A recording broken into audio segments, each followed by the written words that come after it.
आपण पाहताय महाराष्ट्रातील सर्वात जलद news network Maharashtra police news 24। Indapur शहरातील प्रभाग क्रमांक 10 मध्ये नगरपालिकेच्या निवडणुकीत झालेल्या चुरशीच्या निवडणुकीत राष्ट्रवादी काँग्रेसच्या सौभाग्यवती अनिता अनिल ढावरे यांनी 132 मतांनी कृष्णा भीमा विकास आघाडीच्या भाग्यश्री सुहास मखरे यांचा पराभव करून विजय खेचून आणला। निवडणूक आल्यानंतर अनिताताई ढावरे बोलताना म्हणाले की हा माझा विजय नसून ज्यांनी मला निवडून आणण्यात सहकार्य केले व माझ्या प्रभागातील सर्व मतदारांचा आहे। मी येथून पुढे 5 वर्ष इंदापूर शहरासह माझ्या प्रभागातील सर्व गोरगरीब जनतेची सेवा करून त्यांना न्याय देईल।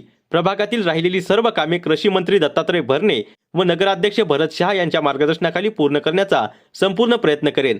त्यांनी पुन्हा एकदा सर्वांचे मनापासून आभार मानले। महाराष्ट्र पोलीस न्यूज 24 साठी पुणे जिल्हा प्रतिनिधी शिवाजी पवार।